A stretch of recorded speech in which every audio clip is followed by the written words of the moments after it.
You are watching The Skeptic's Guide to the Universe, your escape to reality.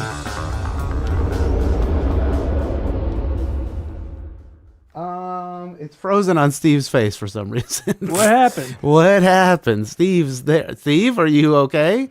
Steve, hello? Hello? Steve? He's having a tick. Or what do you call it? Yeah, he's back. All right, there we go. He's frozen. Oh my God. He had a neurological episode. We should ask him about it.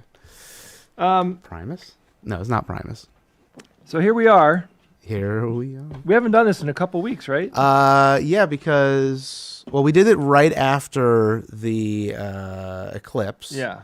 Which was that Wednesday following. So we did a little eclipse recap. We didn't do it last week because I was indisposed because Oh yeah, you had. How dare I stuff happening. Go to some land? Yeah, other than the visit studio. family. I think we're zoomed in a little bit too much. I'm going to zoom you out. Do we talk have to chat? Yeah, I can't see the chat. You can't see the chat. They're there. I could just talk to people. Just talk at them. They are certainly there. And I'm sure that nobody wants to hear about the eclipse anymore. It was me that was broken. Yeah, see, that's broken. No, talk about the eclipse. What do you want to say about the eclipse? Well, I'm just, my pretty much my final word on the whole experience, if you haven't seen our video, is you really should see a total eclipse. If you have the chance, go see it because it was a freaking awesome experience. Yes. It is not something that it's way more than you think it is if you haven't seen it. That's true. Nobody could describe it. I heard a lot of people talking about, blah, blah, blah, all that doesn't mean anything. I'm just saying, operatively, go see one. It is a worthwhile bucket list level experience that you will never forget. Yes. Obviously, if you have the means, people were saying that, but it's like, that's a kind of a given. But I mean, if you're deciding between Disney World and an eclipse, go to the eclipse. Yeah, for sure. I don't know. Maybe Disney World's fine too. I mean, that's unfortunate. Like, it is one of those things, like, at this point, you have to travel outside of the country to see one soon. And I get it. That's going to be, the costs are crazy, especially nowadays because a freaking box of cereal costs, $8. But I'm not complaining. I'm very happy. Oh. And I won't get into politics. Now, okay? please, God. Okay. I don't think people can handle it at this point. They can't handle the twoof. we have lined up a little sort of, not really political, but like a video that will be fun. We will watch in just a moment. Disney will last longer, but it will also be there more consistently. Yeah, I mean, that's true. Disney is fun to a degree, but you're waiting in line. I mean, how many, I guess, what's the number, the length of time you're on a ride versus the length of time you can see the eclipse? It could be 4 minutes. Dude, lines at Disney, like It's like hours long, right? yeah, like it's crazy. Like Unless you got the speed pass. you have to pay money to be able to even like you pay money to get into the park. Right. Then you got to pay money to get on like the Genie Plus thing, which helps you organize the rides that you go see and everything. And yeah, there's still an extraordinary amount of waiting. Now, if you were rich, I found this out recently. Rich people can pay Disney to get a guide, That's true. and the guide brings you to the front of the line. Yeah. But it's like thousands of dollars, I think, a person a day or whatever. It's But like big money time. that would be fun, though. I mean, if you did that. But, you know, all in, even if you did the least expensive Disney experience you could, if you were all in on the whole thing, I mean, freaking talking family of 4, 5 days, you know, it's 10 grand. Yeah. Time you eat and all It's that a crap, lot. you know, it's a lot of money, man. So anyway, I don't know how we got on to Disney, but let's get off. Off of Disney. No more Disney. So this is the chat right here. You should be seeing the chat, right? Well, it's merged together, so it's YouTube. We're on YouTube. Discord is this. Oh, I TV got is you. on Oh, Discord. TikTok, Facebook, and Twitch. But it Understood. seems like most people are on TikTok and YouTube right now, as they're trickling in. But we can get into some of the meat of the stuff. Steve will be joining us soon. He's doing rounds or something, or he's doing something where he's at the hospital doing He's his just helping actual people job. survive, you know. Yeah, I mean, it's no thing. big deal. No big deal. Just like, fixing brains and stuff. Putting an Abby Normal brain in somebody's head. Do we have a TikTok? We do have a TikTok. All right, let me shut up and get into this. Let's see. This should switch over to that. Okay, if anybody saw the name of this, you may know what I'm about to play. Wait, hold on. There we go. Jay is now back in the TikTok sphere. Let me just move your camera. For some reason, you are not centered. There you go. Hello. There we go. All right, let's full screen this. If anybody knows or remembers Balloon Fest, we'll play a little bit of this, and we'll do a little stopping and starting if you guys want to talk about it. If you want to talk about it. Here we go. Hopefully this has sound. So far, I don't like it. Well, we don't need the intro. Thank you. You can inflate a balloon in 3 seconds, 4 seconds, I understand. How long is it going to take these kids with no experience? We're figuring that they'll do about 2 to 3 balloons a minute. I've been doing this since I was 15 years old, so it's unfair to compare, but 2 to 3 balloons a minute. Each kid is going to do correctly about 700 balloons or so for the day, and we'll do it in about 4 to 6 hours, all the balloons. Don't remember, folks, don't park on the square because this ain't the place for your car this weekend. Back to you. Little primer on this. This is happening in 1986. Yep. Very good. And it is in a little state known as Ohio. Yeah. They are trying to zhuzh up Ohio, make it more of a destination. People want to go to Ohio or whatever what was that show that screamed Ohio? So the idea was a Balloon Fest was going to bring people to Ohio? The idea was to employ, quote unquote, children mostly to inflate these balloons, many balloons, in Ohio. Drew Carey Show, thank you. Many balloons to entice people to come to Ohio for the spectacle, perhaps. All right. And it should go smashingly. So let's go see what happens. Sounds like fun, David. I Thank understand you. we might have a northerly wind, too, so they'll all wind up over Canada. That's what we call foreshadowing. Okay. Okay, there we go. Oh, they laughed it off. Can you turn down my volume in my ears? Ladies and gentlemen, live from downtown Cleveland, it's Big Chuck and Little John in front of the biggest happening around. Well, I'm already Okay, feeling thank like you, John. something And bad's we have gonna a happen. real story to tell you. This is not, we're not making this up. It's really happened. Mary Ellen bought 2 bunches of balloons to give to John and I here. She came down, and one of the bunches of balloons she had tied to her watch. And the watch opened up, and the balloons took the watch, and it's now going out east somewhere. So John and I say, if anybody finds Mary Ellen's watch tied to a bunch of balloons like this, and if you return it to the station, we'll have all kind of rewards for you. Okay, thanks for coming down, Mayor. Who do you have there? These newscasters. I love this newscaster who just kisses this random woman. What the hell was that about? And then with the aviators. I know. It's mean, like, did they find this guy? Well, it's the 80s. I mean, it's just coming off the 70s. So, Okay, all right. Yeah, they found him. There's some random guy on the street. There you go. What is your name? Tanya Pugh. Okay, Tanya, show everybody what you have on your hands there. What are those? Let's say bandages. Okay, and what are they for? They're for getting away from sores from your hand. Okay, did you get any blisters? Yeah, 3. Oh, yeah. These children are tasked with inflating all these balloons, like probably hundreds of balloons, and they're getting sores on their fingers. Okay. So, child labor back in the 80s, those good times. So how many balloons are we talking about? I'm gonna let you. What do you think? How many balloons do you think would be important to 10,000? 10,000? Would that make enough of a spectacle over Ohio? I think so, yeah.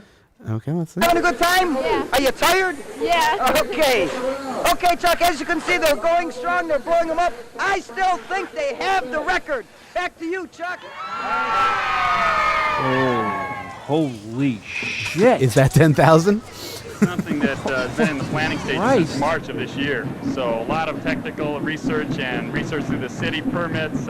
It's endless. It's absolutely astonishing to try and get something like this off, let alone this is going to be terrible. So this is a big plus for Cleveland. Oh, it's something that it's a big plus for Cleveland. It sure is. Today, and I think this is a prime example of what United Way is trying to do in terms of saying, it's Cleveland, it's your time. It's time to say yes. It's time to say it is a happening city. We are on the move. It's no longer the butt of jokes or anything. I've been in this city now. This is a happening city. It's on the move. No longer the butt of the jokes. Oh, my God. Cleveland. All right. United Way, though. I mean, that's like, pretty well known. The single event is responsible for the micro. Ooh. Huh. For 6 months, and I let's see what we got. Hey, that's my city. Leave us alone. Sorry, Ohio. Our friends in LA think get out of Ohio. But it is a wonderful place. If I had money to invest, this is where I'd be invested. Very, very good. Thank you. The balloons were released early due to an approaching high-pressure system. This is really, the setup here is pretty grim. Yeah. That seems like it could be Balloonado. All right, let's see. Thank you. Okay. Now, we were just talking. 10, 9, 8, oh, boy. 7, 6. This is one of the weirdest things I've ever seen in my life. So good. Look at that kid in the background. Yeah. Hey, lift off. Oh. And the far end is up, and there they go, John. This is exactly what it'll look like when nano machines take over. That's, yeah. The building just slowly disappears. Over 1,500,000 balloons going 1.5 million balloons? Yeah. Look at the cloud down. We did it, John. We did it! The excitement with which they have for this releasing of plastic into the air. The 80s was wild. Jay, do you remember the 80s? I mean, what were they thinking? If I heard about this when I was a teenager in the 80s, I would have thought this was ridiculous even back then. Even back then. Look, if you see the pause thing right there, it looks like there's like a giant open mouth. Like, yeah, enveloping. All right, let's see like what happens. Fumes, like, It's completely covering the terminal tower. Look at that. I want to sing up and away. It is something that you'd never really see. Awesome, ladies and gentlemen. At least they didn't fill them with hydrogen. That could have been a situation. That are going up in the air at this moment. We did it, John. This is it. I don't know what's happening down at the bottom, but I guess they're stuck. Yeah. There's something going on. Or I guess that's the net. Yeah, the net isn't fully. Yeah, it's releasing out of the other side of the net. There's no mistake on the lake anymore. Cleveland has now broken the Guinness Book of World Records and released over 1,500,000 balloons. So I don't know where the mistake on the lake comes from, but apparently is that what they called Cleveland? Somebody is from Cleveland. They said, "Hey, it's my city." Is the mistake on the lake? Is that Cleveland's moniker? Maybe it arises from something else, but that also is another little piece of.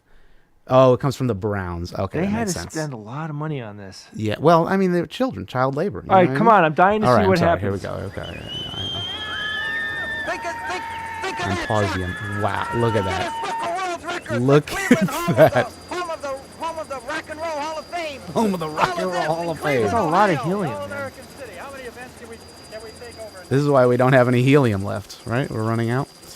It's weird. The guy says 1,500,000. Why wouldn't you just say 1.5 million? Yeah. Why are some of them Now look at this. Balloons are descending already.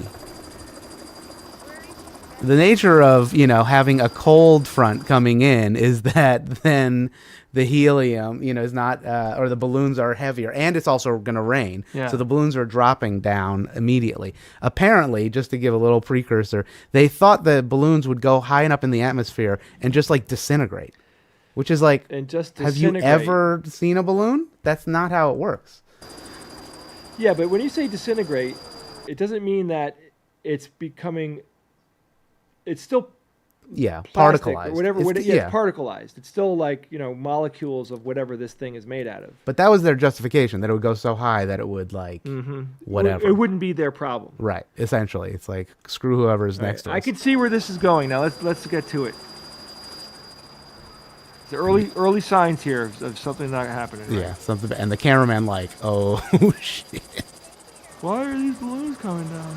It's been an exhausting search for these Coast Guardsmen. They've been out on the water most of the day looking. So now here for gets two a 40-year-old little Cleveland more men, serious. Skip Sullivan and We'll see. Raymond Broderick. They A went lot out more fishing serious, about an very hour soon. before last night's heavy storm blew through. This is their boat, a pair of life jackets still in it, along with a hat and a fishing pole. The boat's motor is gone. Its sides are battered, apparently from pounding all night against this section of the breakwall off Edgewater Park. That's where the Coast Guard found the boat about 8:30 this morning. Ironically, that big balloon launch in Cleveland today is one of the things that's making this search so tough for the Coast Guard. So they're Can you searching for two people who fell overboard Whose heads are the same exact size as balloons. and the colors of the life vests are orange, of which those balloons include orange You're balloons. trying to find somebody floating out here or even spotting a life Or jacket red. with all these balloons on the water. It's like trying to find a needle in a haystack here, because you're looking for more or less a head or an orange life jacket. And here you have a couple 100,000 orange balloons, and it's just hard to decipher which is which. Days later, the bodies of two fishermen washed ashore. Two dudes died because of this. Well, thanks to the balloons. Fucking That balloons probably helped them Yeah. stay afloat. Yeah, totally. They should have just amassed a whole collection of them to float Because over. of weather, 60% of the balloons launched landed here instead of the planned 10%. Many of them were found on Lake Erie. Was not recognized. Why for not? Guinness But the Book of balloons World why Records. not? Well, probably because they killed two people, and then no longer also here today. No one's quite sure it's where they went, environmental but at least disaster. They're no longer posing a threat to fish and wildlife, and they're not littering the lake. the majority of balloons ended up in Canada. So literally, I thought they said 60% of them. Screw you, Canada. Went in the water. I think that was. Oh, The majority of the balloons that didn't come down went Yeah. to Canada. Okay, and then what happened in Canada? I don't know. I am not sure if there was much. There's probably some reporting, but we could probably find that. So that's the 80s for you. Yeah. Well, I'm glad I wasn't there. Yep. I don't know. My gut tells me that the younger version of me would have looked at this and thought it was ridiculous, even back then. Even then. I don't know. Balloons don't excite me in any way. Yeah, it isn't very interesting. But it's funny. Our knee jerk today is like, oh my God, that's a shitload of pollution. Like, what the hell are you doing? But back then, I don't think they ever even thought about it. Yeah. Yeah. It was just wild times. That's we don't live in that America anymore, where we could just kind of do whatever the hell we want. I wonder if they would have found those people without the balloon fiasco. Yeah, I mean that's true. It could be that they were already lost, or like why did they the balloons? I wouldn't think would capsize them, so they might have been in trouble before then. Yeah, and then it just happened to be wrong place, wrong time situation. Yeah, that sucks, man. Well, Mark, chalk that up as 2,489,000,000. The 89th shitty mistake, stupid decision that a human being made.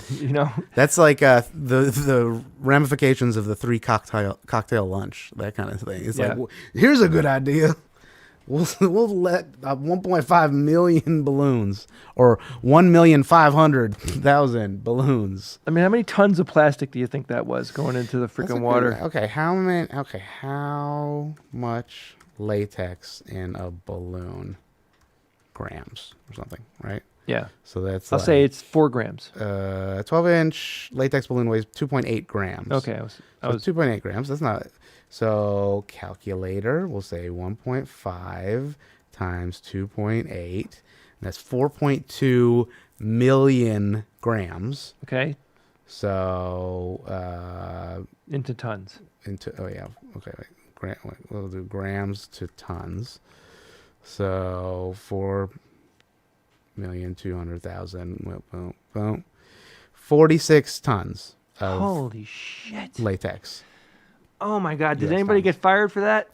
No, probably not. It was probably like, well, we messed up this time. Yep. Greg. Carl. Yeah. Carl and Greg. Who's that guy with the glasses? Yeah, Greg, come on. They tried to sensationalize it. Yeah. Which is ridiculous. Like, it's so, like, looking back on that, again, like, entertainment in the 80s versus today, I'm sure some people found this interesting. But they really did try to sensationalize it. And, like, you have the TV announcers, like, talk, oh, my God. It's like, dude, this is ridiculous. Yeah. We did not, I have not watched Fallout yet. Steve has. Apparently, I'm much more busy than Steve, if you can imagine that. Yeah. It's I haven't watched it either. I'm dying to see it. We got to plan it for AQ6 to probably do one of those things. We got to do an AQ6 sooner than later. One of these days we'll get it. Yeah, it's coming back. We're It's definitely going to talk about that one. But that one seems pretty good. I have seen some people be a little, cringy about it not being exactly what Fallout New Vegas is or whatever. God. It's like, who cares? Oh my God! Are you telling me that when they took a video game and transferred it into a TV show, that it wasn't exactly like the video game? Mm-hmm. I'm outraged. Yeah. I'm outraged. What a shocker. Right, exactly. All right, what else we got, Ian? So we do have the Last Week Tonight segment, Yeah. which we could watch that, although we might want to save that for... I don't know if Steve is going to, how viable this will be with Steve. Yeah, we'll have to see if Steve can, because he is like in the thick of it work-wise. Or we could go into the Joe Rogan. Let's do the Joe Tuck Rogan one. thing. Okay, let's do that. This is a classic argument from stupidity, especially young Earth creationists, as you'll see in just a moment. Here, let's just go ahead and play this a little bit back. And apologies for Tucker's overall being and laugh that you will see, because it's freaky. Cares about you. You're important to the people But around you. if we don't think people are important, then what do we think is important? I guess that's what I'm saying. Not necessarily that we don't think people are important, but if evolution is real, and if there is this constant, I don't know, but it's see, Joe plays this game of like that. I don't know. I'm just asking questions. Like he plays into it too. When was this recorded? I mean, recently. I'm pretty sure he was on. Let me see, Tucker Carlson, Joe Rogan episode. Which one was that? 5 days ago. Okay. Yeah. All right. I feel an emotional burst of anger happening in me already. But let's continue to watch these two complete fucking morons talk about shit they don't know anything To give him about. a little bit of he does kind of push a little bit back, Joe. All right, but from a whatever. it's visible. Like you can measure it in certain animals. You can measure adaptation. Yeah. But there's no evidence that in fact, I think we've kind of given up on the idea of evolution. The theory of evolution is What did you articulated by just Darwin. goddamn say? What did that guy just... Holy Christ. We've pretty much given up on evolution according to what? To who? Look at this guy. Oh my God. I know. It's like... This guy is such a freaking anti-intellectual, and he's so full of shit. I guarantee you that Tucker Carlson does not believe what he just said. Not to defend him in any way, but this is his persona. Yeah. This is the version of him that he puts out there because he thinks it'll make him money. We've pretty much given up on evolution.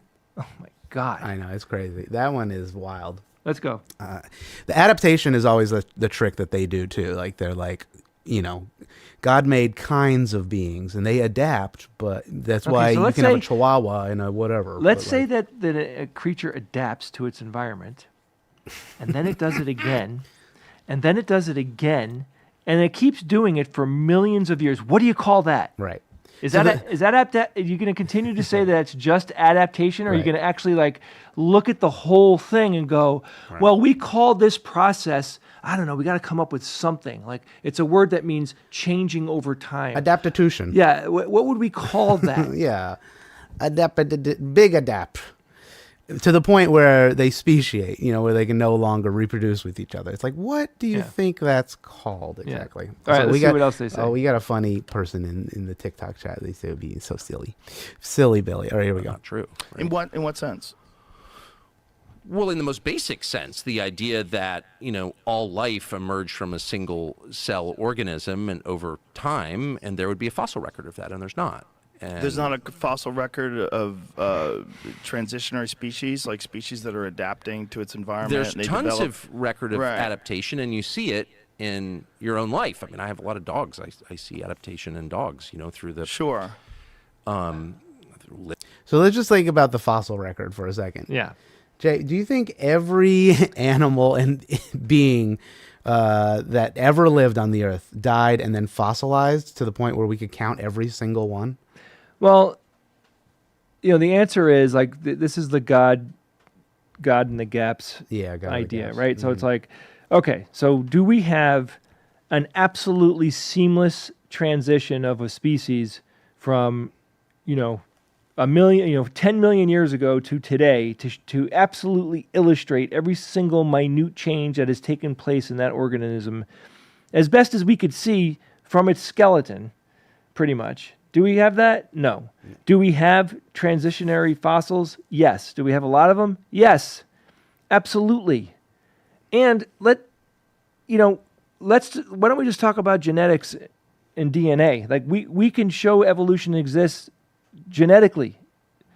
Do you know what I mean? Yeah. Like it's like we are so past fossils at this point from having to It's ridiculous. Yeah, it's ridiculous. It's I mean, where is he getting his information from? I think he's searching for a new audience because that is just, that's just his nature. He has no major news network funding him anymore, so he's got to do it on his own. Let's let them dig the hole a little deeper and see what else he says. And somebody in the chat was like, "There's no missing link fossil." It's like, yeah, but that I don't think means what you think it means. I'm not seeing that in chat. My chat is frozen. Is it frozen? Let me refresh it. It's that doesn't mean what you think it is. There isn't, but that works for us because there's millions of transitionary fossils. There's no one magical one that exists. It's like a fallacy. Litter to litter. But no, there's no evidence at all zero, that, people, evolve seamlessly from a single cell amoeba. No, there's not. There's no chain in the fossil record of that at all. And that's why you don't actually hear you hear them make reference to evolution because the theory of adaptation is obviously true. Mm. But Darwin's theory's totally that's why it's still a theory. Ladies and gentlemen, ladies and gentlemen, let me show you what a sphincter looks like when it's talking, right? Because this is exactly what we're talking about here. Tuckering. So this is fucked up on so many levels.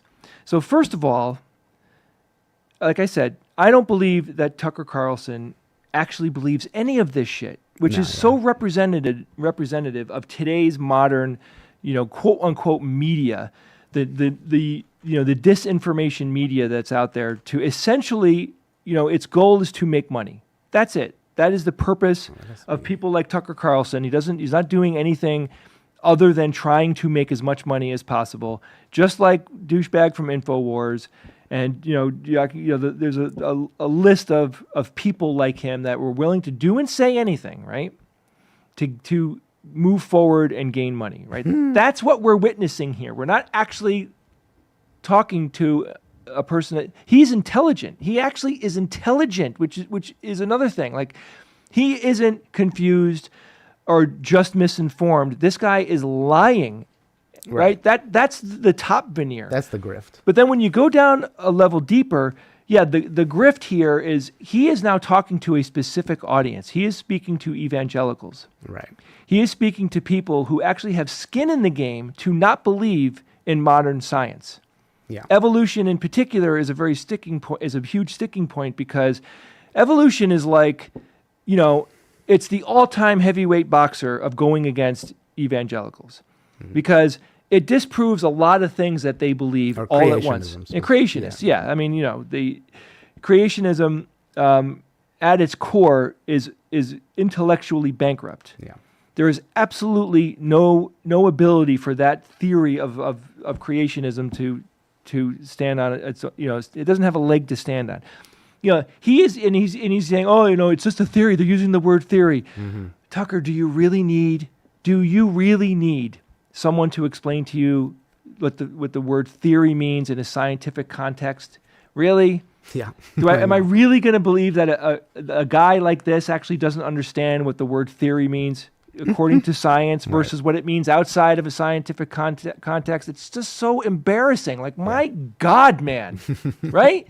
You just look at this and you're like, what idiots to listen to Joe Rogan that this floats with. I find it hard to believe that even Joe Rogan's audience heard this and was like, oh yeah, Tucker's right. No, bullshit. I call bullshit on this whole thing. And the fact that Joe Rogan didn't stand up, rip that fucking Joe Rogan sign off the wall from behind him and knock Tucker Carlson out into the street for this bullshit. In Minecraft.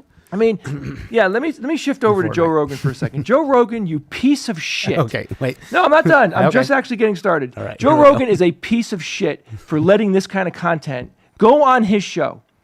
I don't care if he pushes back a little bit. This is absolutely it's nonsense to an absurd level. And the fact that he lets people do this, that he encourages it, that he's leaning into the money-making bullshit. You can make money and actually have some integrity as well. I mean, if he just shifted his bullshit a little bit more towards scientific thinking, he wouldn't lose any audience at all. But like to Joe Rogan, this is just all legit content. I've got Tucker Carlson on here. He's a big name, whatever. You could call him a past celebrity or whatever. The guy's really famous. And he is a draw. I don't care. I mean, I find this compelling to watch because it's Tucker Carlson. I'm curious to hear what he has to say, even on the Joe Rogan show. Yeah. But Joe Rogan knows, again, I was just about to say what someone just typed in the chat. Joe Rogan knows this is bullshit too. Joe Rogan knows that this is literally just money-making happening right before our eyes. Ladies and gentlemen, this is not content. This is not content. This is evil capitalism. That's the way I see this. So fuck you, Joe Rogan, and fuck you, Tucker Carlson, for daring to spout this bullshit. It just flies in the fucking face of modern humanity. It really does. Like, okay, we're going to literally have to go back and talk about creationism again? You want to really have that conversation again? I do think it underlies a broader point, not just like the creation of humans, but it's like this does lead into other things that you then don't believe, like the theory of germs or like all these other things where science is like, hey, maybe you should wash your hands occasionally. It's just a theory, a germ theory, but like maybe to clear up something. This is all in my opinion. This is just my opinion, right? Yes. No one's going to sue me. No one's going to sue me for telling Joe Rogan that he's a piece of shit. That's my opinion. I could say whatever. And also, that's not an ad hominem fallacy. No, I'm not making up anything. I'm I'm responding to his show and the content that he has on his show. If we said Joe Rogan's a piece of shit and therefore he's wrong, as opposed to we said he's wrong and therefore a piece of shit, that's not the ad hominem fallacy. So there you go. Yeah, but I mean, this is what's sad. This is what really bothers me, because Joe Rogan being at the top of all content creators, this guy is one of the top. He has a huge audience. He makes an incredible amount of money. And dude, it's great. That's awesome. I mean, I love to see home cooked content like this, right? It's not part of mass media. It's not, $1 million TV show like, that Amazon or Netflix paid for. This is a really low budget, doesn't cost a lot of money to do this type of show. And I like this type of content. I digest a lot of content like this. But Joe Rogan doesn't need to do this. He doesn't need to have content like this. And it's infuriating to see him let this happen. Like, just let it happen. Like, he could have easily just said, hey, Tucker, that's completely wrong. That you're just wrong. You know what I mean? Like, what are you talking about? You don't think that evolution happened? I mean, again, are we really going to have this happen again? Like, this is not a freaking religious program here. This is supposed to be bro programming. You know what I mean? It's brogramming.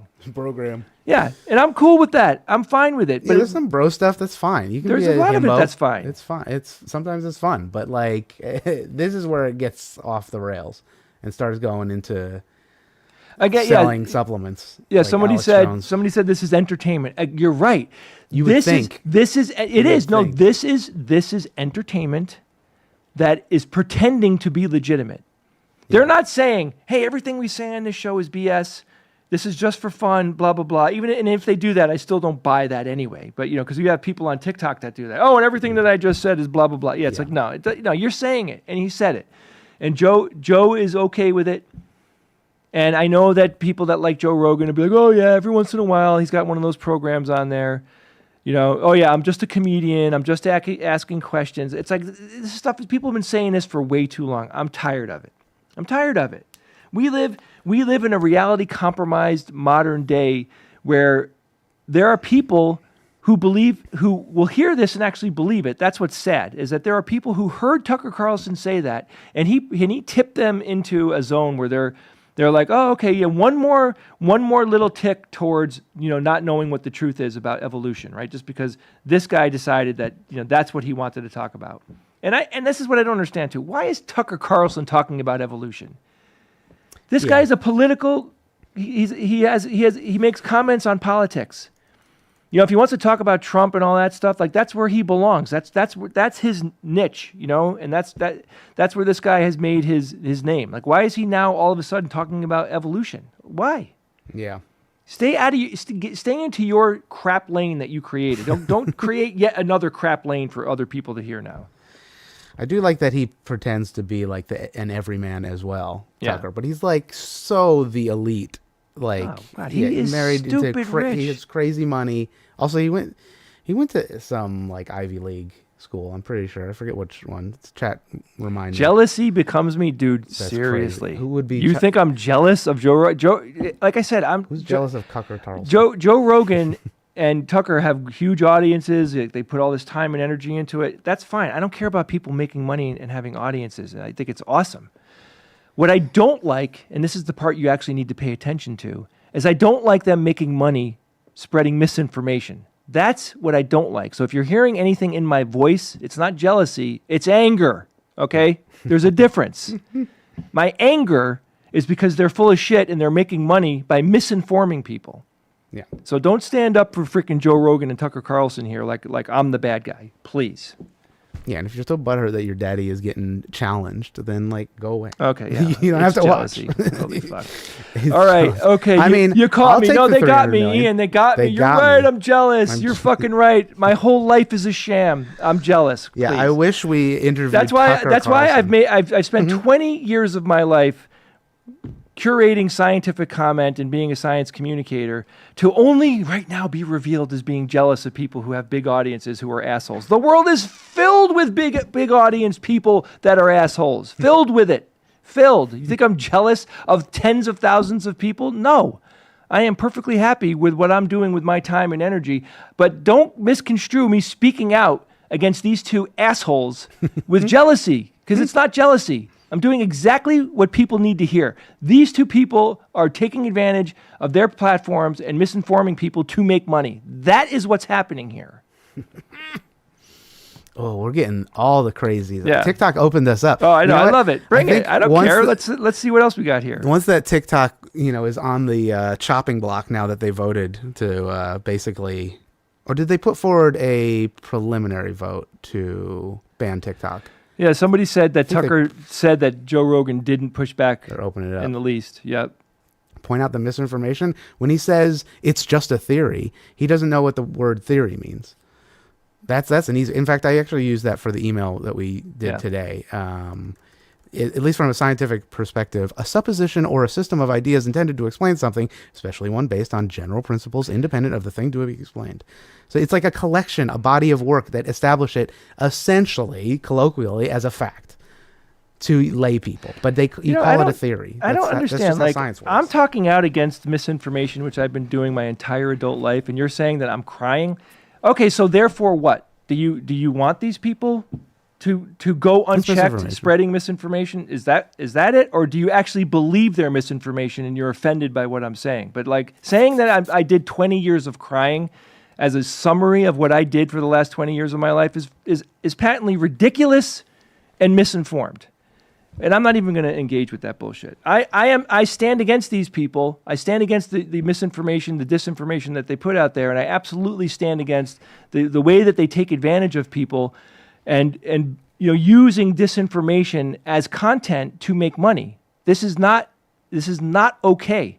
And it's one of the reasons why in the United States we have such a polarized population here now, because disinformation has been pumped into the media so heavily, and so it's done intelligently.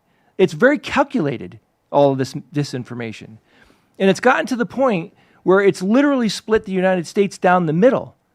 This is a threat.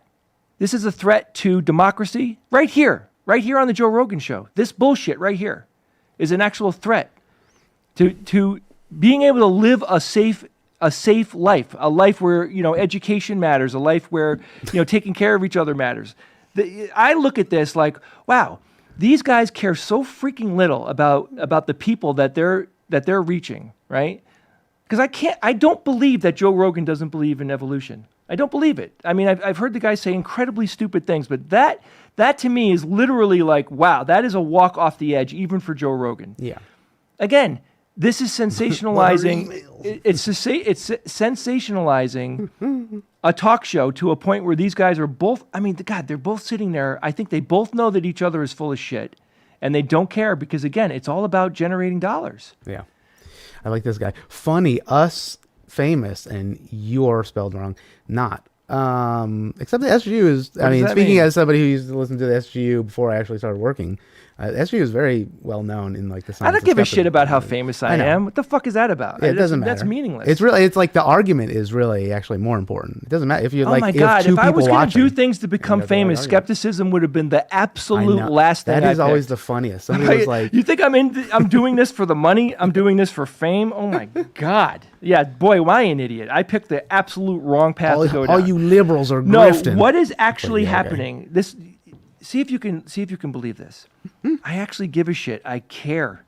I actually give a crap about what people hear, about what people think, because there is actually a reality out there. There is an ultimate reality, right? Like evolution, is it real or is it not real? Or, whatever. We'll take it on face value because it's not 100% accurate, just like all of science. There's always more information that can come in that would sharpen what we know. But do we accept evolution because of the scientific evidence that we have, or don't we? And I think it's important to be on the side of reality. I want to actually know what's true, and I want people to know what's true, because misinformation is dangerous. Because people die from misinformation. People that don't get the proper medical treatment or the most modern version of medical treatments that we have kills them. Yeah. It literally kills people. So misinformation and disinformation, when it blatantly be happening in front of my eyes for the sake of making money and being, sensationalizing something that, like, science has basically put a pin in and said, we don't need to debate this anymore. We know that it happens. We just need to become better at understanding the little nuances of what happens. That's where we're at with evolution. So my emotional reaction, frankly, should be everybody's emotional reaction, because this is anti-science rhetoric. Right? Okay. So, and it's not just about evolution. Somebody was asking, how is inquiring about evolution, dangerous? Talk about sensationalizing, blah, blah, blah. It's I didn't slander Joe Rogan, and I don't like a lot of things that Joe Rogan says because he spreads misinformation on his show. You can't actually debate that if you believe in science and agree with science. Then what I'm saying is actually the truth, and anything that goes outside of that is opinion. So your opinion is that I'm slandering Joe Rogan because I don't like the information that he's saying. I'm simply saying that Joe Rogan has an incredible amount of scientific inaccuracies on his show, and that's it. That's it. Also, I don't think that's what slander is. Evolution is absolutely not fact. By what measure? How do we understand what fact is? Yeah, that would be interesting. How does that work exactly? What is a fact? Is a fact something that has to be 100% proven, or can we get close? Can we say, we know so much about this topic, like we know so much about evolution at this point that we could say that evolution on its own is a fact. Okay, I guess I have to explain to them what theory means in the world of science. Let me Okay. bring up theory, the definition. Okay, so when people say a scientific theory, right? Let's do this together, guys. All right. Here we go. Go get Google yourself a drink Google and sit is down. free. Let's Google learn about what a is free. scientific theory is. Okay. Go ahead, Ian. Well, I said this before. It's a supposition or system of ideas intended to explain something. So it's not just the colloquial, like, I have a hypothesis is probably more accurate, Yeah. or I have an idea. When a detective has a theory, their theory is based on, I have a feeling that this is what's happening because I have a couple pieces of information and my gut is filling in some gaps, and I put forward this theory. It might be this, right? But a scientific theory is a completely different thing.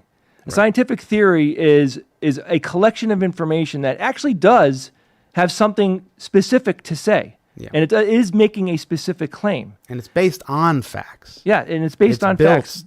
The foundation of facts. So it's you know, the lingo here is important because regular people that don't read and study science and have a deep understanding of science always misinterpret the word theory.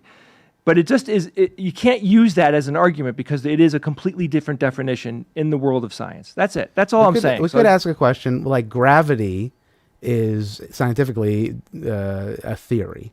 How many people in the chat, while we have them here, think that gravity, agree with the claim, especially that if you think theory is a guess, do you think gravity is just a theory? Hands up in the chat if you think it's just a theory, meaning it's just a guess, is a phenomenon. Well, now we're playing the semantic game. Yeah, I mean that's like, okay, it's the same. That's the same usage. Well, of course, gravity isn't real. I mean, come on. But gravity, the phenomenon, is just how we see it happening. But then the theory explains, like, the theory is the explanation. The theory Right. is a collection of information that explains gravity's not real. Explains the phenomenon, right? Here we go. There are 3 different theories for gravity. 3. Oh, put them down. Gravity is technically a theory. That is a hypothesis. Well, a hypothesis could be there's microscopic gnomes that are pulling us down to the Earth. And that's how gravity works. I mean, that could be a hypothesis. It seems far-fetched. I don't know if it fits into the theory. Yeah, but you see, like we can get bogged down in just the understanding of a single word that's used to explain different things, right? Most languages, if not all languages, have the same words being used for different things. Like the word B-O-W, right? Right? Whatever, you guys have played this game. Contextually, you need context to understand certain words. But in this case, the context here is when we talk about a scientific theory, you need to understand what that word theory means in order to wrap your head around the concept of the thing that we're talking about. But anyway, it's whatever. It's one of those things that you just need to understand that, and then you can get over the whole idea of scientists calling things theories, right? Because we have the theory of gravity, the theory of everything, right? It's all of those big concepts are referred to as theories. And yes, science leaves room for new information. So when we have the theory of relativity, for example, when Einstein came up with it, now the basics of the theory of relativity have lasted since he was alive, since he came up with it. But we have refined that theory and made the mathematics of it sharper. We've gotten better at defining what it is. It doesn't change the original theory. It doesn't change it. It just refines it and makes it more accurate. But it isn't like redoing it. We haven't redone the theory of relativity to the point where we're like, oh, actually, what Einstein said is incorrect. No, that is not it. It just they get sharper as more and more research is done and more experiments are done, and we can test these experiments against themselves and make sure that they're reproducible and all that. Then we are just proving that the theory is correct more and more and more. That's what's happening here. And I'm curious, like, why still a theory? Well, what's the point of you saying still a theory? Okay. It's still the thing you said it was. It's still thank the you. other use of the word theory? Good job. You did it. Is that your big... I think that's what he's saying. That's your big statement? It's still a theory? I think they're yes, thinking it's a guess. It's like, you could say that the Earth is an oblate spheroid or whatever. That's a theory, but it probably won't be a donut.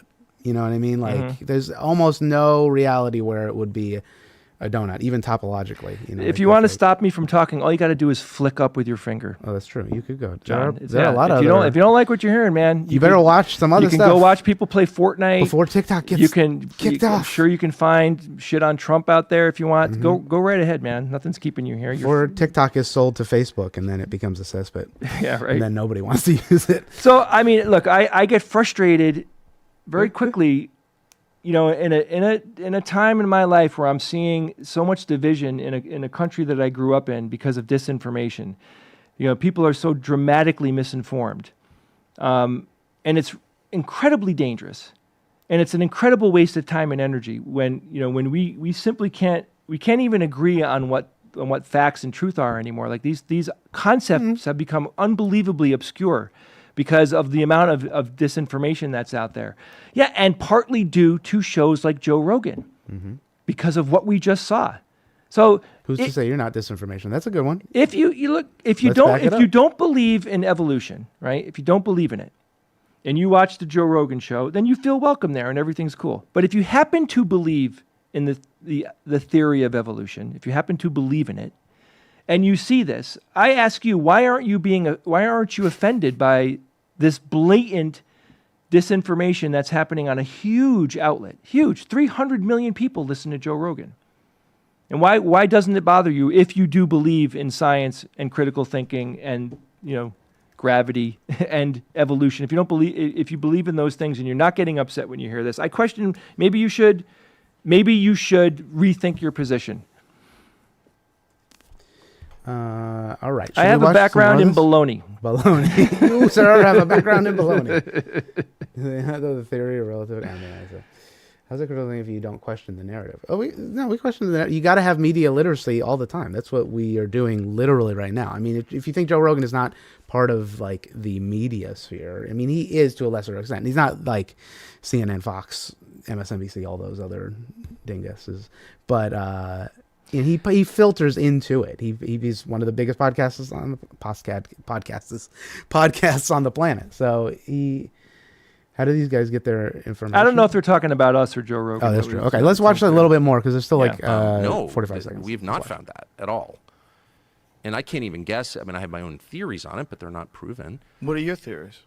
God created people, distinctly, and animals. I mean, I think what every person on Earth thought until the mid 19th century, actually. Right, but it's not a new idea. His laugh always freaks me out. But damn, that's creepy. Yeah, so he's clearly like pandering to the creationists. Yeah, I mean, look, people before science collected a body of information where we could, we can look at things like evolution and say, hey, we really are developing an understanding of this.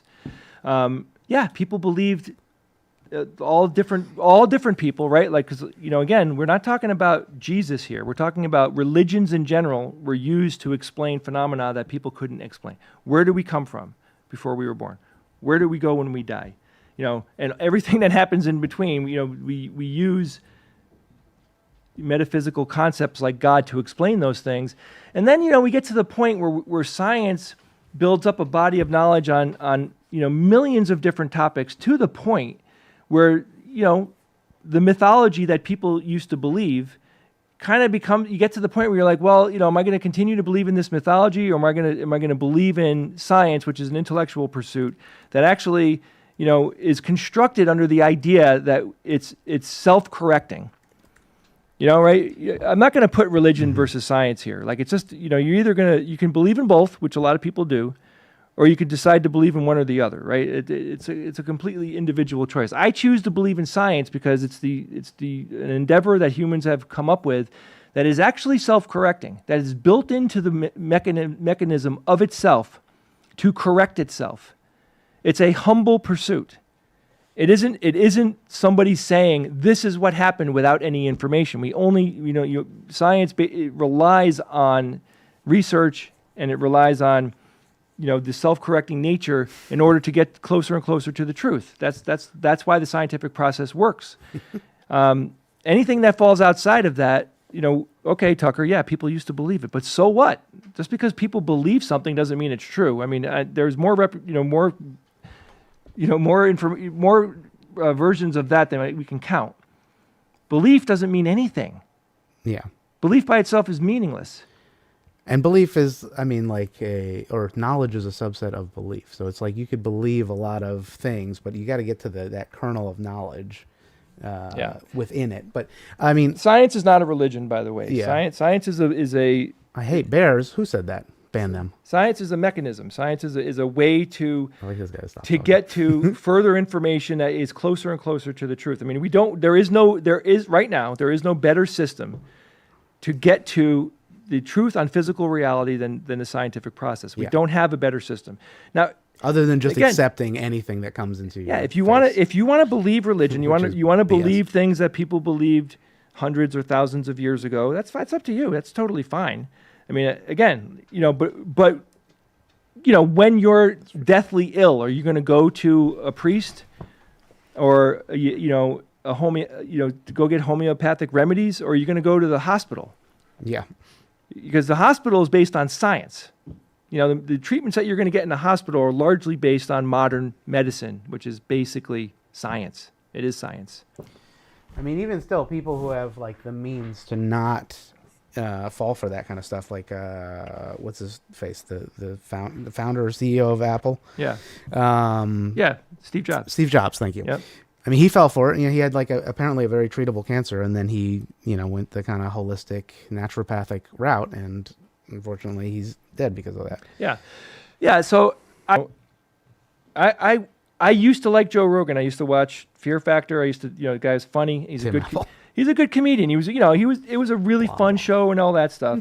And then when his podcast first came out, I was a listener, and then slowly over time, I'm like, oh man, I just started to have it over and over again. I'm like, oh man, he's talking about stuff he doesn't know what he's talking about. He's got guests on here that are completely full of shit, But I am a huge science enthusiast, and I am a critical thinker, and I just can't consume his information anymore because it's too bad. Yeah, it's peppered with nonsense. He's a funny guy. I liked him on that show forever ago with News Radio with Phil Hartman. He was really funny on that. Anyway, somebody wrote, "All scientists agree with whoever is funding them." Yeah, I mean, look, that's not true.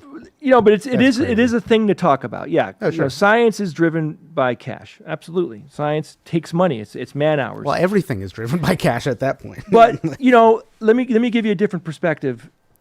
Science has produced things. Science has produced something that many people have used in their life. For example, a jet airplane. That is based. Jet technology is science. Sure. And people go into jets every single day, millions of people, and travel around the world every single day on the idea that the people who created this technology, the engineers and the scientists who created it, knew what they were doing. So if you trust getting into a jet or getting into your car and trusting that the brakes are going to work, or getting a vaccine and trusting that that's going to help you and not die of influenza or COVID or whatever, or measles, mumps, rubella, how much history there is with how incredibly powerful that vaccines were. If you trust those things and you use those technologies, like the supercomputer you have in your pocket right now, 100% science, right? Then you should start to think about applying that science, that belief in science, to other areas of science, right? Because again, sure, a company might pay scientists to come up with something, and it ends up being bullshit, and science will prove it to be wrong, because that's what science does. Science is self-correcting. So yeah, science has to be funded by something. It could come from the government, could come from a huge corporation, could be a giant pharmaceutical company. And in the end, science the scientific process will root out, legitimate things that come of that research and things that aren't legitimate that come of that research.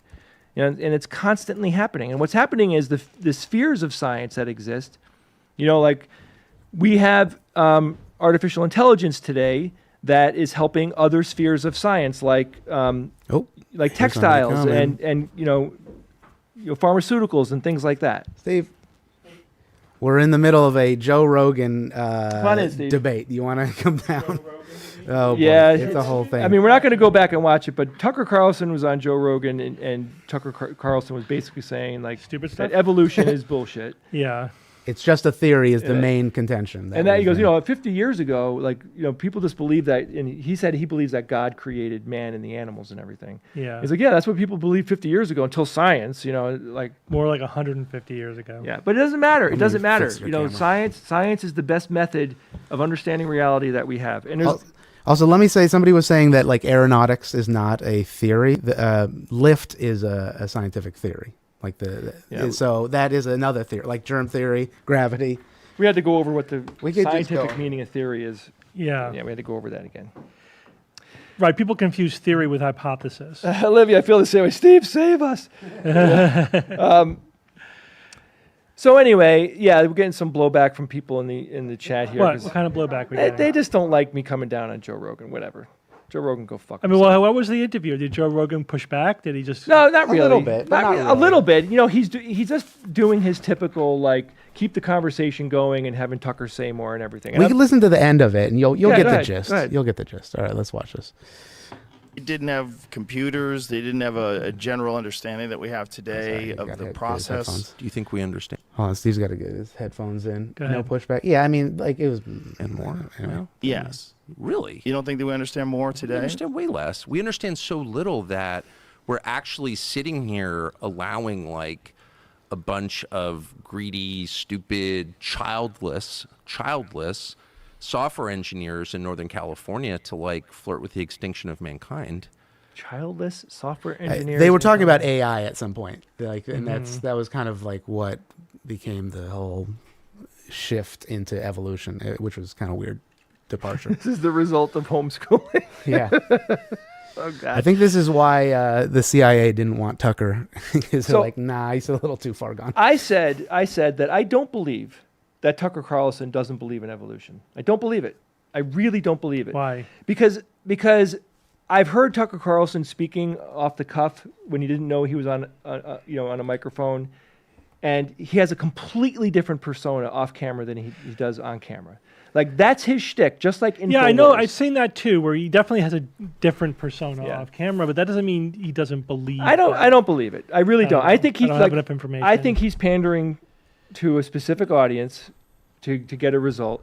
And and Joe is softballing, He's softballing the interview. his Yeah. interaction with him, like because I certainly would challenge Tucker in a more meaningful way than Joe. Joe is, and again, my attitude towards this whole thing is this is all just a money making venture. Yeah, yeah. It's not like I'm sure Joe's enjoying his job because he certainly doesn't ever need to work another day in his life.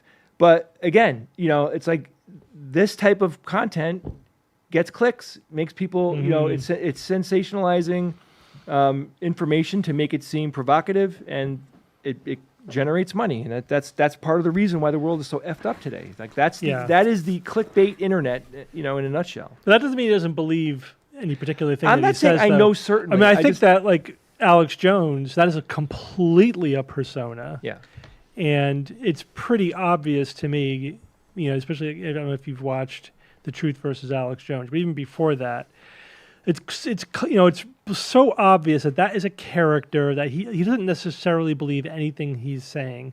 He doesn't necessarily disbelieve it either. I think he's indifferent to whether it's true or not. It doesn't matter. He just says things because they are inflammatory, they are sensational, and buy my vitamins, right? That's 100% what that's about. Yeah, without a doubt. Whereas Tucker Carlson, I think, is more in the gray zone where, he may actually have an ideology and a belief system, but then he is more dedicated to that than any journalistic integrity or dedication to the truth. And, he's a pundit. He's the kind of person who would say something because it supports his side, and he would never say something just because it's true, even if it appears to be problematic for his side. You know what I mean? Absolutely. He's not an honest broker. But that doesn't mean he's not a creationist. I'm not saying I know that.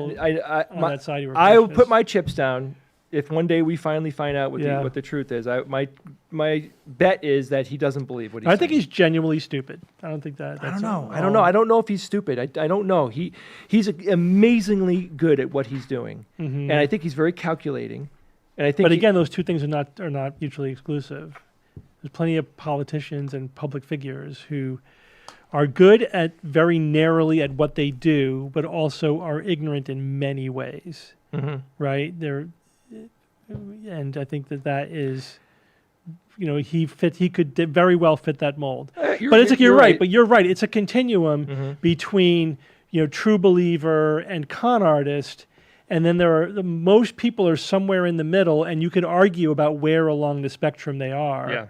Yeah. It doesn't really matter from a practical point of view, and we're never going to know unless you're a mind reader, unless you get that hot mic off the cuff kind of smoking gun evidence, which we so rarely get. Yeah. Very few people are like so blatant to one end of the spectrum that it's clear, right? Like Alex Jones, I think, is a good poster child for it's blatant that he's just a con artist. Or people who are doing, say, psychic surgery, where it's like you can't self-deceive into that. That's deliberate deception. Yeah. That is ledger domain. That is deliberate. And I'm sure that there are many psychic readers, for example, who are just con artists. I think that we know that that's part of the industry. But there are probably some people who, allege psychics who have some belief that they're intuitive or that what they say is more than just random nonsense. You know what I mean? It's a combination. And then there's so-called pious fraud, where people, they might believe what they're selling, but they're willing to commit fraud to sell their ideology because they think their ideology is correct, and that justifies.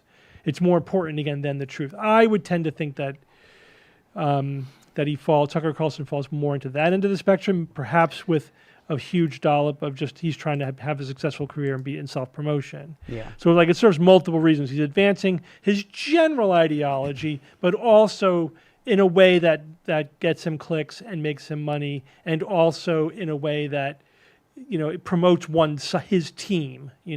Whether it's strictly true or not, right? Yeah, and he's certainly not a skeptic or a critical thinker. My response to Joe letting content like this on his platform, I mean, it just infuriates me because he's got a massive audience, and his pushback. I mean, if you could make a reasonable argument for having somebody with a higher profile like Tucker Carlson on your show, absolutely. But then you got to do a hard-nosed interview. Like you can't let him get away with saying things like evolution is just a theory, and like. Where did I hear that before? I know it's like well. Right, but that's what's happening, and that's the problem because Joe creationists have been saying that for 100 years, and scientists have a really good answer to that. And what do you say to it? I mean, it's but you can't, in ignorance, just let somebody have a free reign and spout nonsense and consider that anything. But more that than is just, what is happening all over the internet. I understand. That is what's happening, and that's why I guess it's so frustrating. I agree with you. And a lot of people are butthurt that I don't like Joe, I guess.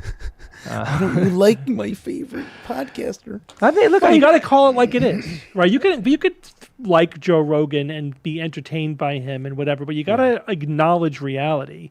He does gullible interviews. He does interviews where he does not push back against pseudoscience and nonsense.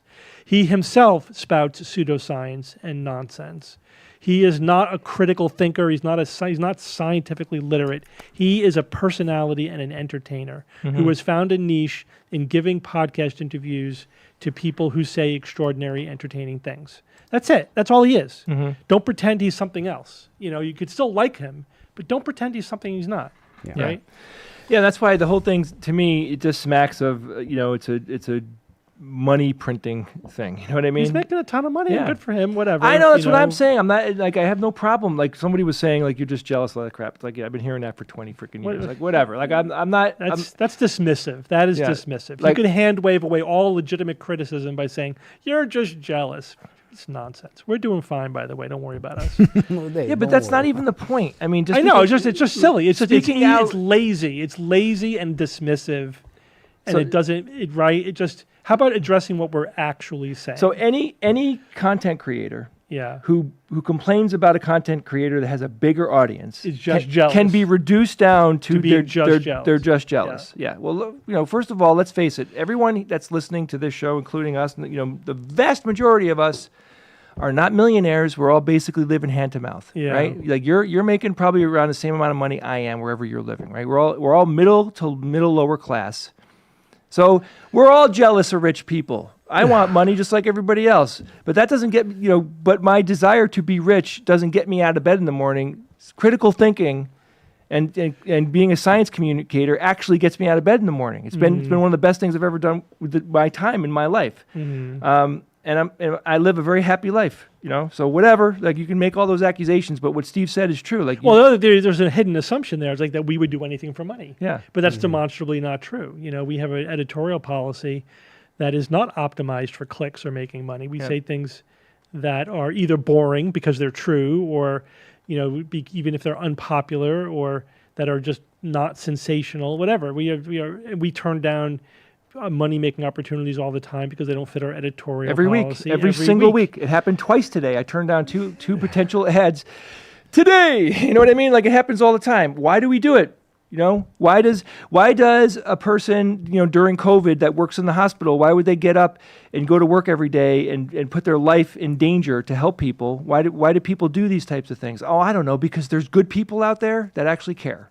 Yeah. So, instead of trying to find a way to discredit us, why don't you listen to what we're saying and think about it? Well, it's just an ad hominem dismissal attack. Yeah, but I get it. But that's the knee. But that's the knee jerk that people who are not liking what they're hearing, they have a knee jerk to push back, and they do it as quick as they can because they want to push back. I'm saying, now that we've done the pushback part, now that you and I have been dancing here for the last 20 minutes, slow down and why don't you think about what we're saying? Yeah, that's it. That's all I ask. You don't have to like me. Well, it's also like saying, "Oh, you can hate my haircut. I don't like my haircut. Whatever. You can fucking hate it. You think I'm ugly. I'm what's stupid." Up with the hair, Jay? I just got a short haircut today. I don't know. I was in there. She said, "How short do you want it?" I'm like, "How long? If the shorter I get it, the longer I can go without having to do this." Like you started shaving your head bald. I just don't care.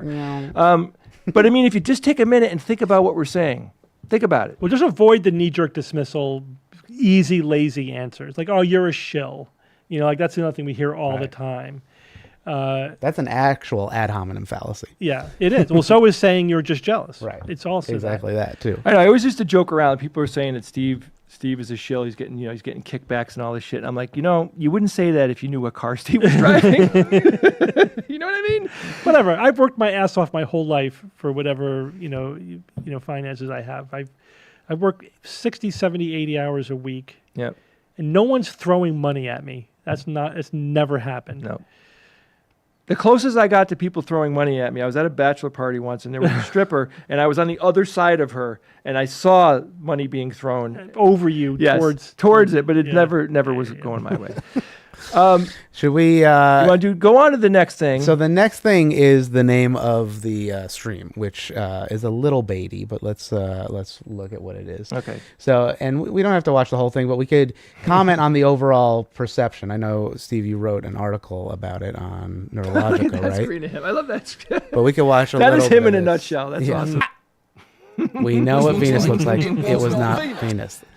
That's the clickbait, everybody. There we go. They mentioned the SGU, they sort threw of. up our logo. All right, so I would like to say, first of all, that I have a huge amount of respect for Jimmy Carter. That guy is a humanitarian, legit. Yeah. He's like one of the best ex-presidents. Oh, yeah. Absolutely, and he was an amazingly nice person to interview. He was, he was very gracious. Treated us very graciously, and he's a really good guy. I mean, just because we disagree with, because a lot of people think that they see UFOs and think they're flying saucers. Like, what is that? Is it a craft from another planet? Another solar system? So interestingly, this was like, as you could see, this interview was from 2007. At the time, nobody in the skeptical community thought that what Jimmy Carter saw was a alien spacecraft, right? So he was looking in the direction of Venus at the time that he saw what he saw, and it is the most commonly reported object as a UFO is Venus, mainly because people are not used to seeing it. It's not always there, right? It's only there some parts of the year,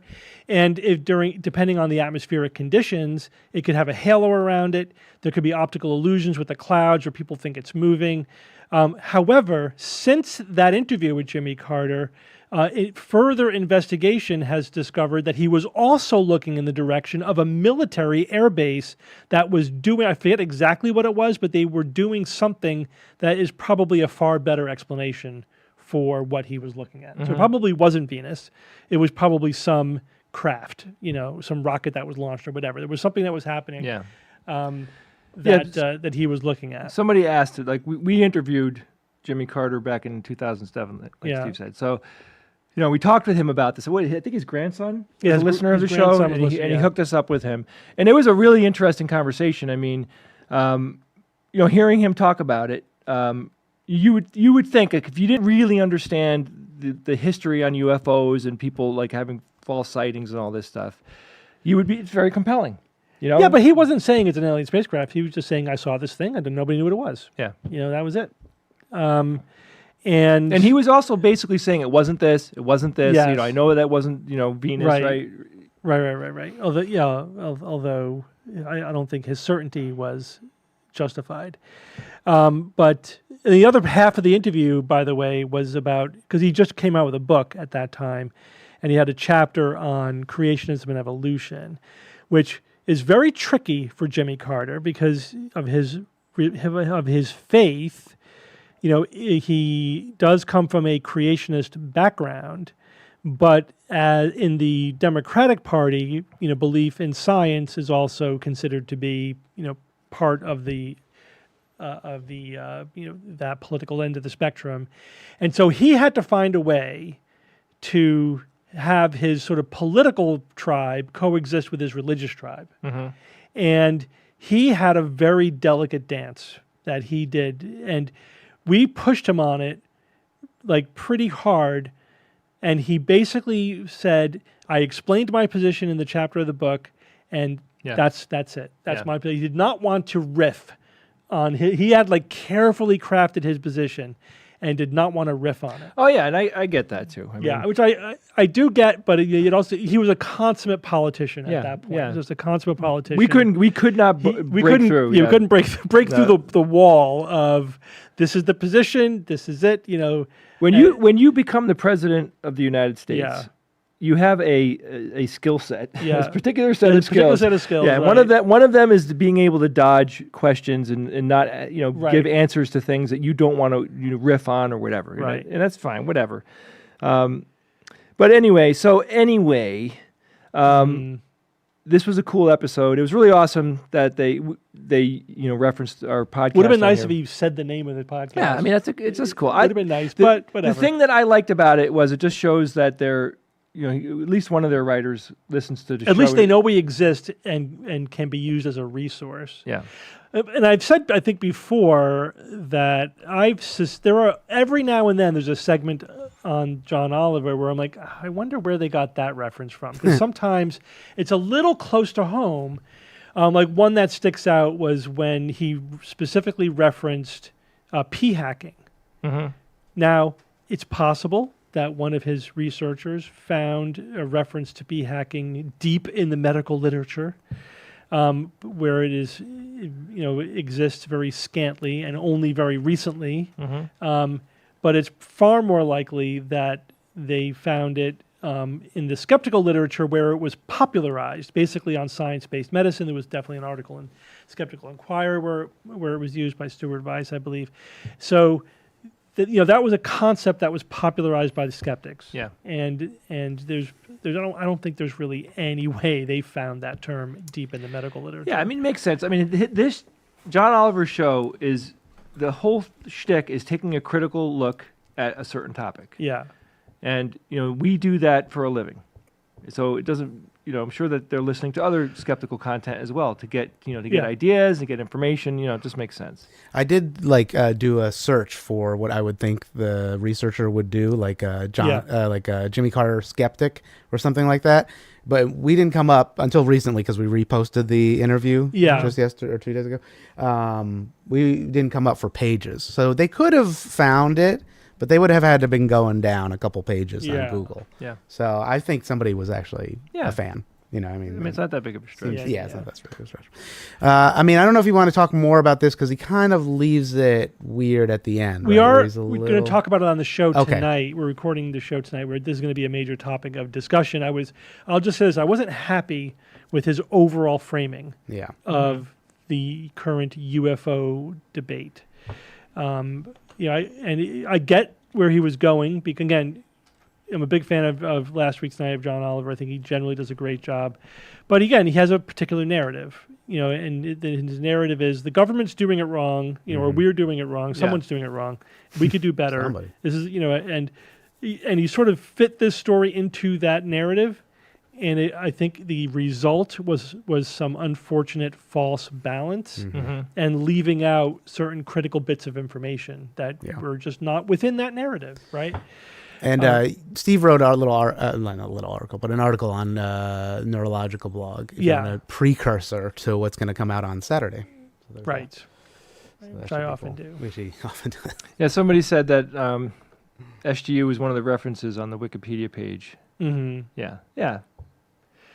Well, I mean, it was a great opportunity to interview Jimmy Carter. So that's one of the rare cases in which we are literally a source of information. We're not just reporting information. Mm-hmm. And so that gets referenced a lot, which is why he was very careful not to give us other things that would endlessly be referenced. Oh, sure. Like Jimmy Carter says evolution is bullshit. Like he wouldn't say Yeah. anything like anti-evolution on during the interview because he knows that would then it would be in the public record. There would be an interview that would get referenced on Wikipedia or with Somebody in the chat, the Fit GM said, "I'm politically homeless right now." That summarizes my situation so perfectly. We are bringing Alpha Quadrant 6 back. We just, we took an extended seasonal break. Seasonal. The next season starts. Yeah, we are working out our new scheduling priorities, but it'll happen. Yeah, SGU and all the SGU stuff come way before AQ6 though. Mm-hmm. But we'll get back there definitely. So anyway, Steve, how you doing? Good. Everything got good at the hospital? How many lives did you save today? Dozens. Right? People were just going to die if you didn't go to work, right? Yeah. Does that happen though? I mean, there are times you go to work and like, shit, if I didn't go to work today, something bad would have happened to this person. Well, there's always multiple layers of people doing things. Like it should never be that way. Like if somebody doesn't show up, then horrible things happen. Just would mean that burden would have shifted down to my colleagues. Right. Like, if it, you know what I mean? Yeah. Yeah, you're right. Yeah. I mean, in a hospital like Yale, there's coverage, right? It's not like if one neurologist is missing that day, like things don't go off the rails. Yeah, things don't go off the rails. Yeah, exactly. all right, that's good to know. All the more reason why I believe in science. And I was just saying that if you go to the hospital, if you're sick, instead of going to a homeopath, right? Maybe you should believe in science because that's science. That's where science is happening. Okay, bye 1080. Take care, 1080 man. Yeah. So were there any of those TikToks that you enjoyed, or should we just do a everybody comment on it like this? Steve? Yeah, I mean, because I literally came from work to here. I had no time. Okay, so to then prep we could anything. watch. So there's a face pareidolia one that I saw, which has been blowing up because it's like a little bit of a horror one. There's this weird claim on Instagram of all these, like some scientist was silenced. That one might be harder to do. Mm-hmm. There's the PFAs, PFOs, which is blowing up as of recently. Let's watch that. That one specifically is related to Logan Paul's Prime drink. Apparently there's like a lot of chemicals in it. We can watch that one. And then Dr. Ids, I want to do that one too. But do you want pareidolia or the Prime? We could do both. Pareidolia is always fun. Pareidolia. Let's do a quick pareidolia because it's a fun little breather. So this one blew up, got millions of views. Yeah, you probably want to hear it. It takes a couple minutes to get into, but you'll see something, and then the guy freaks out. The framing on this is great. Yeah, it's. I don't know if it's all BS, like he's playing into it, or if it's just like happenstance. But let's watch it. Okay. No, because I'm freaking the fuck out, guys. So I just Snapchatted, my friend, right, and I walked through. And now the fucking alarm's going off. God, Ian, it's so funny. I know. He makes me laugh. He is funny, but we can't. I never know what's true and what's not true anymore. Yeah. This looks like a show. Yeah, definitely. This is after what happens, and then he plays what happens. I so you'll walked see. through. I was walking through here, and whenever you get right here, you can see something fucking behind me. And I watched it. I did like a playback, before I sent it to him, right? And there was he is funny. His but mannerisms are very good. He is totally acting. Yeah. Yeah. I don't think this is real. These lights are off. Let's see it. Can we see what the phenomenon is? He'll do it. It's just like, hold on. Does he ever throw a disclaimer like this is all bullshit or no? And no. This is the beginning. I just got to work. All day today, I felt bad. Honestly, last a little bit, I felt bad. So when he gets into the dark room, you'll see it. Okay. I don't know. Is it a ghost? What are we talking about? Like, I feel like I need to go to a doctor, but like I'm constantly just like nauseous, and I don't really know why. Like I have tried to. Anybody? I didn't see it. You didn't see it? No. Let me see. Let me go back.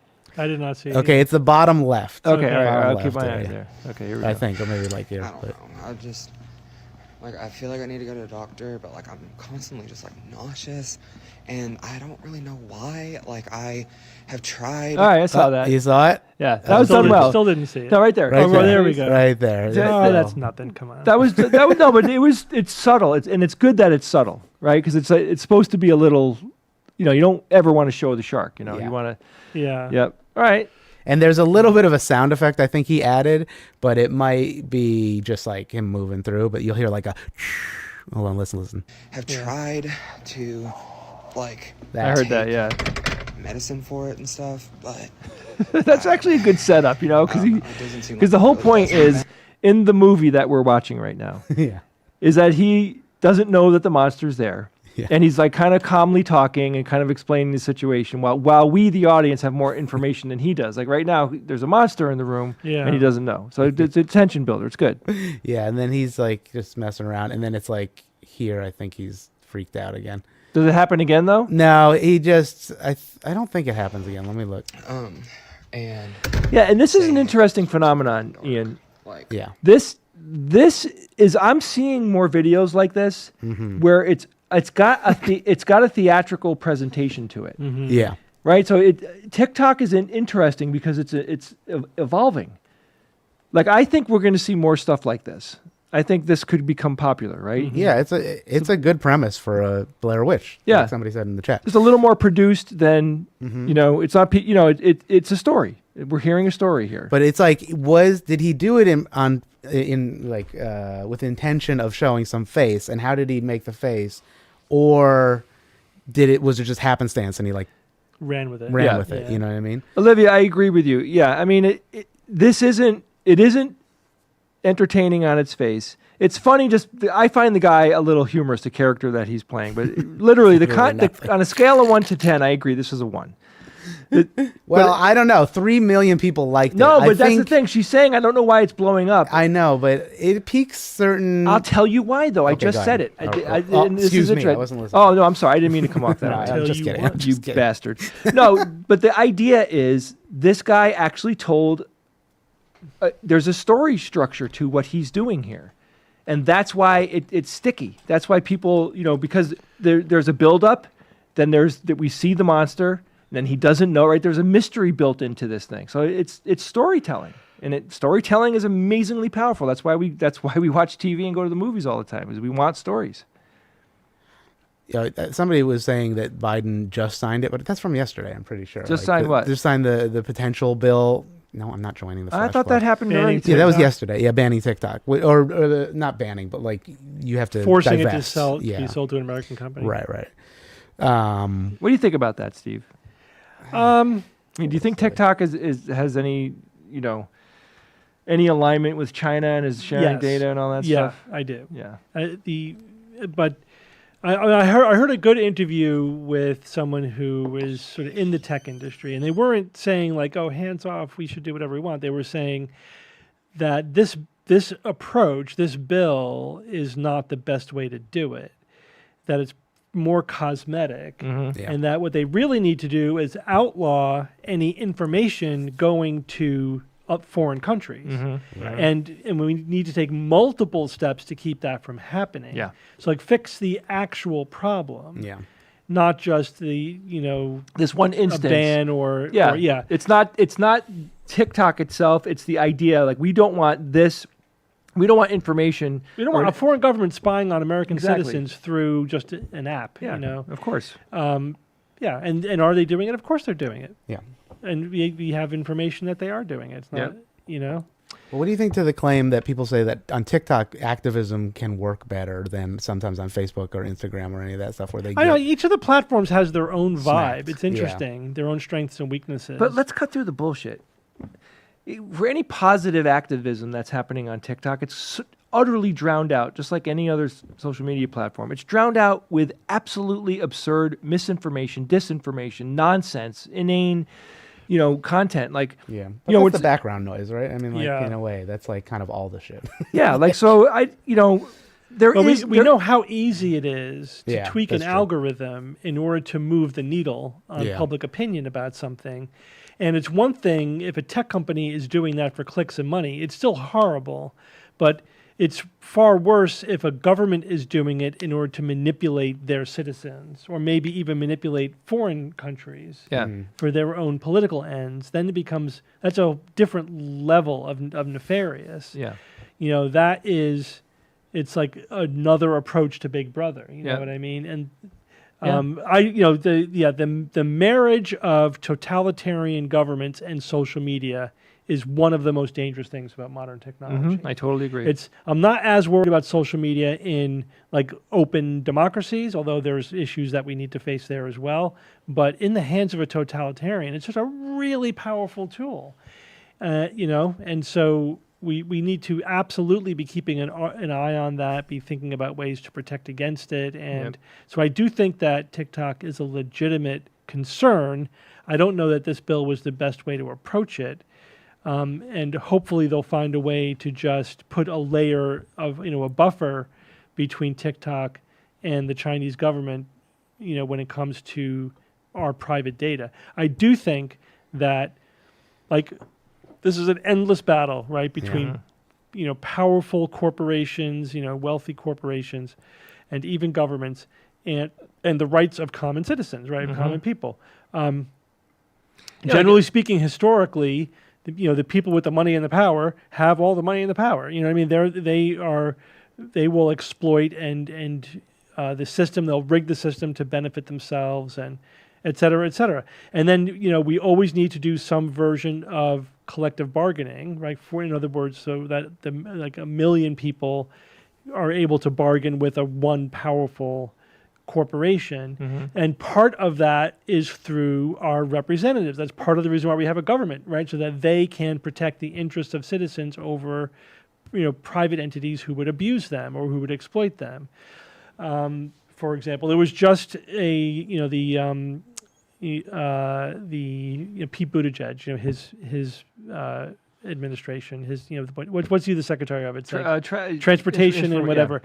Yeah. So they just they're passing regulation, and they have a resource. It's a flight rights, I think, .gov, where it's like, airlines are shitty, and we need to protect the common people from their abuses. So, basically what the law is that if your flight gets canceled, the default is the airline just gives you your money back.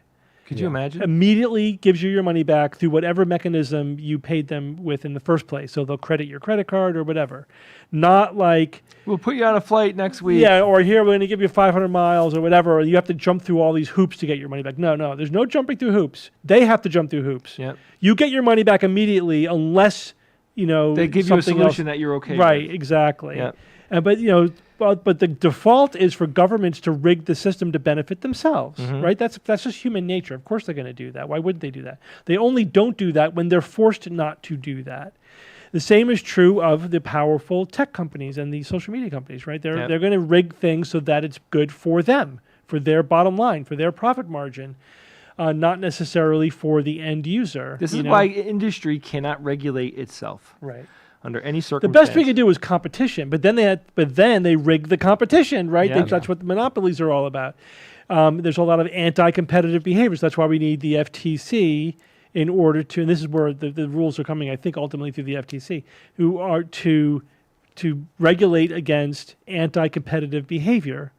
So, because otherwise the free market breaks down, right? It's very easy to break the system again, and if you're familiar with any history of industry, the abuses were so blatant in the past. They just get more and more clever and subtle as regulations try to address the most blatant abuses. But they did stock manipulation. And to them, you go back to the 19th century, like the 1800s. This was considered all fair game. Yeah, right? Yeah. This was just the jungle. This was like, you're a good businessman if you figure out a way to screw the other people, more cleverly than they're trying to screw you. That was just the culture. And right? And it was just amazing what companies got away with back then. And now the culture is slowly shifting towards, consumers should have rights. Consumer rights was didn't exist as a concept, 150 years ago. Yep. Anyway, that was kind of a long answer to that question, but I think this is a consumer rights issue. Is at the bottom line. But it is a national security issue. Yeah, it's also a national security issue. But even beyond that, it's a consumer rights issue. I think we, like the population, the public needs to find ways to exert ownership of our own information and our own right to privacy. Let me tell you something. And if we don't do that, man, we are going to lose it fast. Until the day that you can click a button on your computer and freaking delete everything that is out there. Well, that's the right to forget. I think. Or there's So do we have a right to delete ourselves from the internet? And that's very interesting too. I think definitely to some extent. Like if somebody puts out revenge porn on you, you should absolutely have the right to claw that back, right? If some company is using your information without having given them explicit rights with completely transparent, informed consent, then you should absolutely have the right to claw that. And this back. is where I think in fact, if anything, we need to err on the side of more rights to the individual citizen until we really get a good handle on all the ways in which those rights can be exploited, right? Yeah, the right to be forgotten. In certain circumstances, I'm okay with, if I am searching for something online and they want to push a product to me, whatever. I don't care about benign sort of advertising. I don't stuff. care about that at all. But I like personal information, being sold, and Facebook having a dossier on who I am and knowing all this intimate information about me by using artificial intelligence to data mine patterns and stuff like that. Right. Just by living your life. That shit has got to go. Yeah. Google knowing where we go, what our routine is, where I drive to, where I shop, all that stuff. That has got to go. Yeah, that's bad news, and that leads to a dystopia. You know what I mean? That is freaking crazy. But think about it. What they want to be able to do is they want to be able, just like in Minority Report, walking down the street, and they want to push advertise everything to you. They want to direct us to spend as much money as possible. Yeah, you know what? We should be directing people to save as much money as possible, to prepare for your retirement, to have money in place to handle medical emergencies and things like that. But our culture is based on consumerism, and that's where all the money is, and it's scary. And there's some nuance in there. I don't have a problem. You say targeted advertising if.